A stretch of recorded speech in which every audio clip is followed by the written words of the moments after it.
بسم اللہ الرحمن الرحیم الحمد للہ رب العالمین وبہ نستعین وصلی اللہ وسلم علی سید الانبیاء والمرسلین وعلی آلہ واصحابہ اجمعین ومن تبعہم بإحسان الی یوم الدین، اما بعد۔ آج ہم نے رب العالمین کے فضل سے 15ویں تراویح مکمل کی اور ہم نے دو عظیم صورتیں، سورۃ الاسراء یا سورۃ بنی اسرائیل اور سورۃ الکہف۔ آج میں اس نشست میں سورۃ الکہف سے متعلق ایک بات بتاؤں گا۔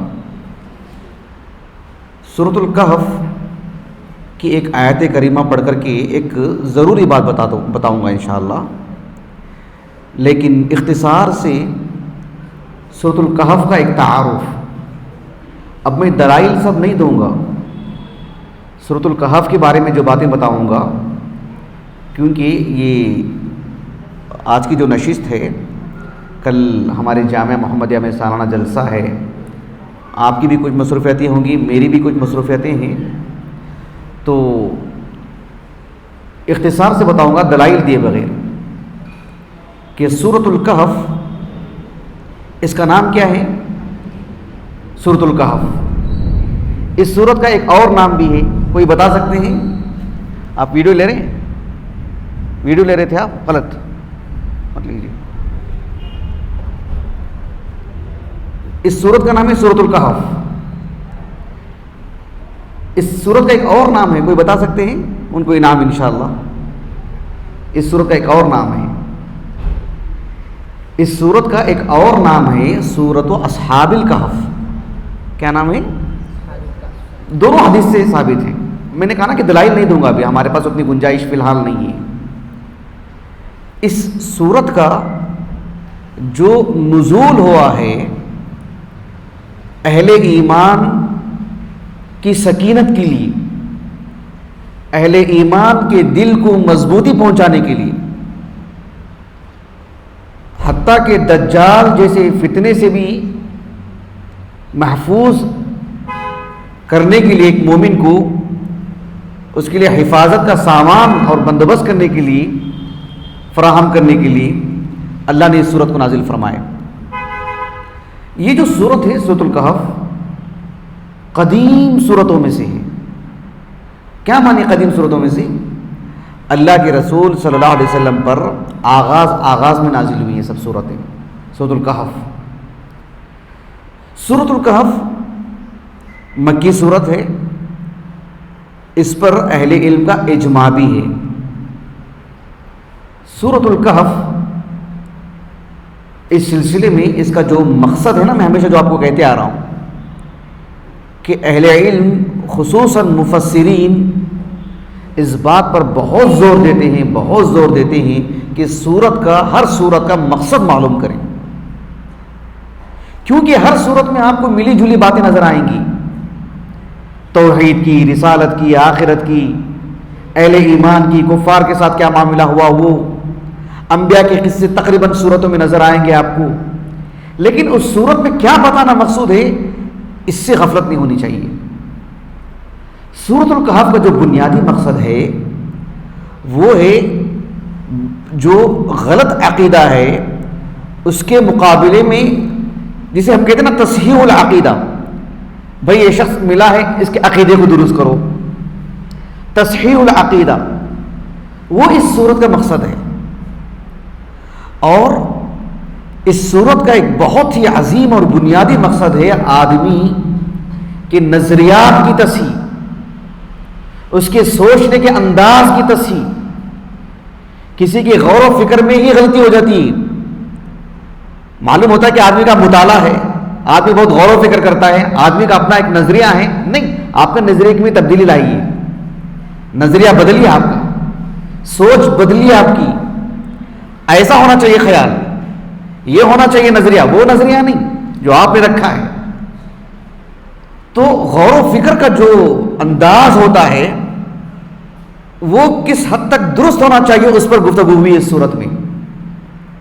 اچھی طرح بات واضح ہوئی آپ کو؟ چلیے میں اصل بات بتاتا ہوں میں آپ کو۔ سورۃ الکہف اس میں اللہ رب العالمین نے متعدد واقعات بتائے ہیں، اور ہر واقعہ اپنے اندر عجائب رکھتا ہے. حتیٰ کہ یہ جو اصحاب الکہف کا جو واقعہ ہے نہیں، وہ خود بہت ہی عجیب و غریب، لیکن اللہ سبحانہ و تعالیٰ نے کس اعتبار سے ہماری توجہ اللہ تعالیٰ کی ساری نشانیوں کی طرف مبذول کروائی. دیکھیے اللہ تعالیٰ نے سورۃ الکہف کے آغاز میں کہا اللہ کے رسول سے صلی اللہ علیہ وسلم، ام حسبت ان اصحاب الکہف والرقیم کانوا من آیاتنا عجبا. اللہ کے رسول سے اللہ تعالیٰ پوچھ رہے ہیں کہ اصحاب الکہف، ان کے واقعے میں کیا کیا عجائب ہیں، آپ کو لگتا ہے کہ اس میں عجائب ہیں؟ اللہ کے رسول سے پوچھ رہے ہیں اللہ تعالیٰ، یعنی آپ کو یہ خیال آتا ہے، آپ کو ایسا لگتا ہے کہ اصحاب الکہف کے واقعے میں بڑے عجائب ہیں، آپ کو ایسا لگ رہا ہے کیا؟ یعنی مقصود کیا ہے؟ مان لیجئے کہ اب میں ایک ایسی مثال دوں، کتابوں کی مثال دیتا ہوں. مان لیجئے کہ ہمارے پاس ہر موضوع پر بہترین کتابیں ہیں. ہم نے ایک تفسیر کی کتاب پیش کی، طالب علم نے کہا کہ سبحان اللہ کیا عجیب و غریب تفسیر ہے. ہم کہتے ہیں کہ آپ کو لگ رہا ہے کہ یہ بڑی عجیب و غریب تفسیر ہے، یہ بہت معلوماتی تفسیر لگ رہی ہے آپ کو، یہ میرے پاس تو اور بھی بہت کچھ ہے، وہ دیکھیں گے تو کیا ہوگا آپ کا حال. تو اللہ نے کہا کہ ام حسب ان اصحاب الکہف والرقیم کانوا من آیاتنا عجبا، آپ کو لگتا ہے کہ اصحاب الکہف ان کے واقعے میں عجائب ہیں، غرائب ہیں، انوکھی باتیں ہیں، اسی واقعے میں لگتا ہے آپ کو؟ پورا قرآن پڑھیے دیکھیں کیا کچھ ہے اس میں، اور واقعات پڑھیے دیکھیں کیا کچھ ہے اس میں. ہم نے جو اہل ایمان کے ساتھ جو ایک عمدہ معاملہ فرمائے ہیں، اس کی ایک مثال ہے، یہ کل نہیں ہے، یہ ایک جز ہے. یہ آپ سمجھتے ہیں کہ یہی کل ہے، یہ بتانا مقصود ہے. بات واضح ہو گیا آپ کو؟ اچھا، اصحاب الکہف کا جو واقعہ ہے اس میں بہت ساری باتیں ہیں، یہ اللہ کا کلام ہے. میں ایک بات بتاتا ہوں آپ کو وقت کی قلت کی وجہ سے. اللہ رب العالمین نے اصحاب الکہف، ان کے دل میں یہ الہام فرمائے، یہ بات ڈالے کہ وہ پہاڑ پر چڑھیں اور کہف میں داخل ہو جائیں اور وہاں جا کر کے آرام کریں. ان کے آرام کرنے کی کیفیت کیا تھی، یہ سب کچھ تفصیلات ہیں اس صورت میں. میں ایک بات بتا رہا ہوں آپ کو بس.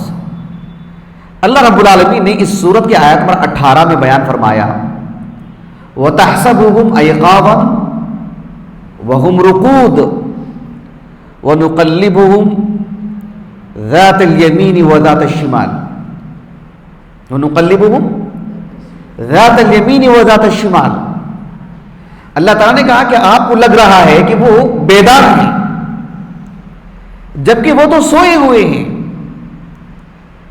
اللہ رب العالمین نے یہ جو بات بیان فرمائی کہ آپ کو لگ رہا ہے کہ وہ بیدار ہیں، اور حقیقت حال کیا ہے؟ وہ سوئے ہوئے ہیں. ابو اسحاق الزجاج رحمہ اللہ معانی القرآن، ان کی جو کتاب اعراب القرآن و معانی جو ان کی کتاب ہے، اس میں آپ نے کہا چھوٹی سی ہجری کی ہے کہ وَتَحْسَبُهُمْ أَيْقَاظًا وَهُمْ رُقُودٌ، آپ کو لگ رہا ہے کہ وہ جاگ رہے ہیں جبکہ وہ سوئے ہوئے ہیں. تو یہ کیسے ان لوگوں کو پتا چلا کہ یہ لوگ جاگ رہے ہیں؟ کہا کہ وَنُقَلِّبُهُمْ ذَاتَ الْيَمِينِ وَذَاتَ الشِّمَالِ. اتنی کثرت سے اللہ نے ان کی کروٹیں بدلواتے رہے کہ لوگوں کو لگا کہ وہ جاگ رہے ہیں، ایک کروٹ پر نہیں ہے وہ. وَنُقَلِّبُهُمْ ذَاتَ الْيَمِينِ وَذَاتَ الشِّمَالِ، کبھی ادھر کبھی ادھر، اتنی کثرت سے بار بار. فعل مضارع ہے نا، اس میں ایک استمرار کا معنی آتا ہے، ایک تسلسل کا معنی آتا ہے. اتنی کثرت سے رب العالمین بدلواتے رہے کہ لوگوں کو لگا کہ وہ جاگ رہے ہیں. اللہ سبحانہ و تعالیٰ نے ان کو ایک مدت کے لیے آرام کرنے پر لگا دیے. کیسے راحت پہنچائے دیکھو اہل ایمان کو اللہ رب العالمین نے. اور وَنُقَلِّبُهُمْ ذَاتَ الْيَمِينِ وَذَاتَ الشِّمَالِ، اللہ سبحانہ و تعالیٰ نے ان کی صحت کی بحالی کے لیے، ان کی صحت کی بحالی کے لیے بار بار ان کی کروٹیں بدلواتے رہے، کبھی ادھر کبھی ادھر، کبھی ادھر کبھی ادھر۔ عبداللہ بن عباس رضی اللہ عنہما اور آپ کے تلامذہ میں سے سعید بن جبیر اور پھر ایک اور عالم دین امام الضحاک، یہ سب کہتے ہیں کہ اللہ سبحانہ و تعالیٰ نے یہ نظام رکھے ہیں کہ کوئی بھی چیز اگر زمین پر رکھی جائے، مٹی سے لگ جائے، دھیرے دھیرے دھیرے وہ زمین کا حصہ بنتی جاتی ہے، یہ چیز زمین کھا جاتی ہے اس کو، زمین اسے اپنا لقمہ بنا لیتی ہے۔ اللہ رب العالمین نے کہا کہ وَنُقَلِّبُهُمْ ذَاتَ الْيَمِينِ وَذَاتَ الشِّمَالِ، کہا کہ اللہ رب العالمین اگر یہ نظام ان کے ساتھ نہ رکھتے تو لَأَكَلَتْهُ الْأَرْضُ، تو زمین کھا لیتی ہے ان کو، ایک حصہ ان کا ایک طرف کا زمین کے حوالے ہو جاتا، لیکن اللہ رب العالمین ان کی کروٹیں بدلواتے رہے۔ وَنُقَلِّبُهُمْ ذَاتَ الْيَمِينِ وَذَاتَ الشِّمَالِ۔ بعض اہل علم نے کہا، شیخ ابن عثیمین وغیرہ رحمہ اللہ، کہ انسان سوتے وقت جب کروٹیں بدلتا ہے تو یہ اللہ نے اس کی فطرت میں رکھی ہے، خود جانور بھی، خصوصیت کے ساتھ انسان۔ کہا کہ اس کی کئی فائدے ہیں، ایک فائدہ یہ ہے کہ خون کا نظام بھی معتدل رہتا ہے کروٹیں بدلنے کی وجہ سے۔ اب اس عمل میں، اس فعل میں اللہ رب العالمین کا جو معاملہ رہا اصحاب کہف کے ساتھ، ہمارے لیے اس میں سبق کیا ہے وہ میں آپ کو بتاتا ہوں۔ اس سے پہلے ایک بات سامنے رکھی، یہ واقعہ کب کا ہے؟ یہ اصحاب کہف کے ساتھ جو واقعہ ہوا تھا وہ کب کا ہے؟ ظاہر بات ہے اللہ کے رسول صلی اللہ علیہ وسلم کی نبوت سے پہلے کا واقعہ ہے، جو کبھی کی ہو چکا ہے، لیکن اللہ رب العالمین نے اس کو کس صیغے میں بیان فرمائے؟ کس فعل میں؟ فعل مضارع میں۔ ایسے نہیں کہا وَقَلَّبْنَاهُمْ ذَاتَ الْيَمِينِ وَذَاتَ الشِّمَالِ، وہ کسی زمانے میں ہو گیا نا، ماضی میں، اس کو فعل مضارع میں کیوں بیان کر رہے ہیں رب العالمین؟ وَنُقَلِّبُهُمْ ذَاتَ الْيَمِينِ وَذَاتَ الشِّمَالِ۔ اب میں تفصیل میں نہیں جاؤں گا، لیکن ایک نقطہ صرف ذہن میں رکھ لیجیے، اصول، اس اصول کی شرح کبھی کریں گے انشاءاللہ۔ عربی زبان میں، خصوصاً قرآن کی زبان میں، جو فعل مضارع ہی نہیں، وہ دو معنوں میں آتا ہے۔ کتنے معنوں میں؟ اب وہ کیا کیا ہیں کبھی گفتگو کریں گے انشاءاللہ۔ اگر کسی کو سننے میں دلچسپی ہے، واقعتاً ہمارا ایک درس ہے اس موضوع پر، یوٹیوب پر آپ سننا چاہیں تو سن لے سکتے ہیں انشاءاللہ۔ اچھا، اللہ سبحانہ و تعالیٰ نے یہاں پر فعل مضارع میں اس لیے بیان کی تاکہ جو واقعہ اللہ بیان کر رہے ہیں وہ واقعہ ہماری نظروں کے سامنے ہو، گویا کہ ہم دیکھ رہے ہیں۔ وَنُقَلِّبُهُمْ ذَاتَ الْيَمِينِ وَذَاتَ الشِّمَالِ۔ اس واقعے میں اللہ رب العالمین کا جو معاملہ رہا ہے اصحاب کہف کے ساتھ، بہت ہی اہم بات، اللہ رب العالمین اہل ایمان کے دفاع میں، اہل ایمان کی نصرت و تائید میں کتنا دقیق معاملہ اختیار کرتے ہیں۔ دیکھیے، اللہ رب العالمین ہم کو ضائع نہیں کرتے، ہم اللہ پر ایمان لائے اللہ کی توفیق سے، اگر اللہ کی توفیق سے ہم نے اللہ کے دین کے لیے قربانی دی، اللہ ہمارا کتنا لحاظ کرتے ہیں، دیکھیے کتنا دفاع کرتے ہیں، کتنا خیال رکھتے ہیں ہمارا۔ بعض اہل علم نے کہا کہ اللہ رب العالمین نے اصحاب کہف کے ساتھ اتنا دقیق معاملہ اختیار فرمائے کہ وَنُقَلِّبُهُمْ ذَاتَ الْيَمِينِ وَذَاتَ الشِّمَالِ، ان کی جو کروٹیں بدلنے کا معاملہ ہے، اتنا دقیق فیصلے رب العالمین نے ان کے حق میں کیے ہیں کہ ان کی کروٹیں تک کب کب بدلنی چاہیے اس کا لحاظ کیا رب العالمین نے ان کے دفاع میں، ان کے بچاؤ میں، ان کی عزت کی حفاظت میں، ان کی ثبات قدمی میں، ان کی نجات میں۔ یہ تو بڑی بڑی چیزیں، کتنا خیال کیے ہوں گے رب العالمین ان کا، ان کے سونے کے نظام میں، ان کے کروٹوں میں اللہ رب العالمین نے ان کا خیال رکھا کہ انہیں زمین نہ کھا لے، ان کا خون کا نظام بحال رہے، ان کی صحت اچھی رہے، وہ ایک لمبی مدت تک سوئے، انہیں ایک رتی برابر بھی نقصان نہ ہو، اور اٹھ کر کے دھوکہ کھا جائیں کہ ہم نے بس 1-8 گھنٹہ سویا ہوگا، اللہ رب العالمین اہل ایمان کے دفاع میں کتنا دقیق معاملہ اختیار کرتے ہیں کہ وہ جو سو رہے ہیں ان کے سونے کے نظام کو اللہ نے بحال رکھے ہیں، پھر ان کے دیگر امور، ان کے دیگر معاملات، ان کی مستقبل کی زندگی، ان کی دعوت و تبلیغ، ان کا آنا جانا، ان کی عبادتیں، ان کی بیوی بچے، ان کا ظاہر، ان کا باطن، ان کے دیگر امور، ان کی روزی روٹی، ان کے لیے چھت، ان کی صحت، اللہ رب العالمین اس کا خیال نہیں رکھیں گے ان کے لیے، یہ بحال نہیں رکھیں گے۔ ایک انسان کے سونے کا جو عام نظام ہے، جانور تک کروٹیں بدلتا ہے، اس حد تک اللہ نے اب اس کو ایک نمایاں کر کے بتا رہے ہیں اللہ تعالیٰ، وَنُقَلِّبُهُمْ ذَاتَ الْيَمِينِ وَذَاتَ الشِّمَالِ، اہل ایمان کا اتنا خیال رکھتے ہیں رب العالمین، ان کی کروٹوں میں بھی نظام اللہ رب العالمین خصوصیت کے ساتھ بیان کر رہے ہیں، کتنا خیال رکھتے ہیں اہل ایمان کا اللہ رب العالمین۔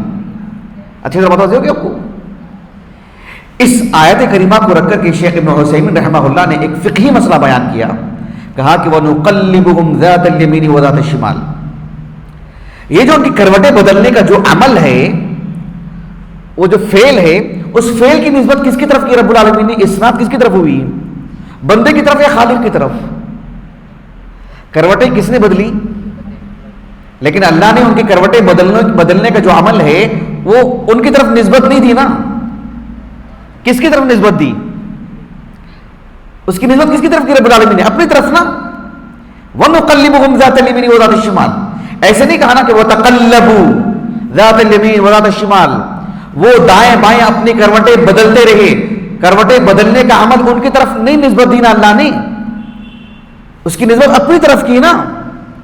تو شیخ ابن عثیمین کہتے رحمہ اللہ، دراصل اس میں اللہ رب العالمین نے جو بات بیان فرمائی یہ حکمت ہے، کہا کہ اس آیت کریمہ میں یہ دلیل ہے کہ وَفِي هَذِهِ الْآيَةِ دَلِيلٌ عَلَىٰ أَنَّ فِعْلَ النَّائِمِ لَا يُنْسَبُ إِلَيْهِ، جو شخص سویا ہوا ہے، سونے کی حالت میں اس کا کوئی بھی قول جو زبان سے بول دیا ہے یا کوئی بھی فعل جو اس سے صادر ہوا ہے، اس کی طرف اضافت نہیں دی جائے گی، اس کے اعمال میں نہیں لکھا جائے گا وہ، کیونکہ وہ سویا ہوا ہے۔ ایک شخص سویا ہوا ہے، اس نے کچھ کہہ دیا، مثال کے طور پر یہ موبائل ہے، سویا ہوا تھا، کسی نے نیند میں کہہ دیا کہ بھائی موبائل تمہارے لیے لے کے چلے جاؤ، وہ لے کے نہیں جا سکتا، اس نے کچھ ایسا فعل اس سے انجام، اس سے جو مطلب صادر ہو گیا، اس فعل کی وجہ سے اس کا مواخذہ نہیں ہوگا۔ بتا دو کہ آپ کو وہ جو حدیث ہے نہیں، حدیث عائشہ سنن وغیرہ کی بسند صحیح، اللہ کے رسول نے کہا صلی اللہ علیہ وسلم رفع القلم عن ثلاثة، 3 طرح کے لوگوں پر سے قلم اٹھا لیا گیا۔ کیا مطلب ہے؟ ان کا حساب کتاب اس پر نہیں ہوگا، اس عمل کا مواخذہ نہیں ہوگا۔ عن النائم حتى يستيقظ، ایک شخص سویا ہوا ہے، جب تک وہ بیدار نہیں ہو جاتا اس سے متعلق کوئی بھی قول اور فعل کا مواخذہ نہیں ہوگا۔ تو کہا کہ وَنُقَلِّبُهُمْ ذَاتَ الْيَمِينِ وَذَاتَ الشِّمَالِ، اللہ نے ان کی کروٹیں بدلنے کی نسبت اپنی طرف کی، کیوں؟ کیونکہ بندے سے ہونے والی بات نہیں، بندے جو بھی اس وقت عمل ہونے والا ہے سب رب العالمین کی طرف سے، بندے کے اختیارات کا معاملہ نہیں رکھا اللہ نے اس میں۔ اسی لیے اللہ کے رسول نے کہا، حدیث ابی قتادہ ہے نا معروف، صحیح مسلم میں بھی ہے، اور یہ جو الفاظ سنن کی حدیث ہے، اللہ کے رسول نے کہا صلی اللہ علیہ وسلم نماز سے متعلق، کہا کہ لیس فی النوم التفریط بل التفریط فی الیقظہ، ایک آدمی سویا ہوا ہے، نماز کا وقت ہو گیا ہے، وہ قصور نہیں ہے اگر نماز اس وقت نہیں پڑھا اس نے جماعت سے، انما التفریط فی الیقظہ، ایک آدمی حالت بیداری کی حالت میں ہے اور نماز کا وقت ہوا ہے، اذان ہو رہی ہے، پھر بھی غافل ہے یہاں تک کہ دوسری نماز کا وقت ہو گیا، وہ ہے تفریط۔ تو کہا کہ اس آیت سے، کیوں قرآن جو ہے اصولی کتاب ہے، کلیات کو گفتگو کرتی ہے یہ کتاب، تو کہا کہ وَنُقَلِّبُهُمْ ذَاتَ الْيَمِينِ وَذَاتَ الشِّمَالِ، ان کے تقلیب، ان کے الٹ پلٹ کی نسبت اللہ نے اپنی طرف کر کے یہ بتا رہے ہیں کہ وہ نیند کی حالت میں ہے، وہ ان کا اپنا عمل نہیں، وہ ان کا اپنا فعل نہیں، وہ ان کا اپنا قول نہیں، اس پر مواخذہ نہیں ہوگا، اس پر حساب کتاب نہیں ہوگا، جو ہوگا وہ اس کی بیداری کی حالت میں ہوگا۔ بہرحال یہ اللہ کا کلام ہے، اس میں باتیں بہت ہیں، میں اپنی بات کو ختم کرتا ہوں۔ سبحانک اللہم و بحمدک اشہد ان لا الہ الا انت استغفرک و اتوب الیک.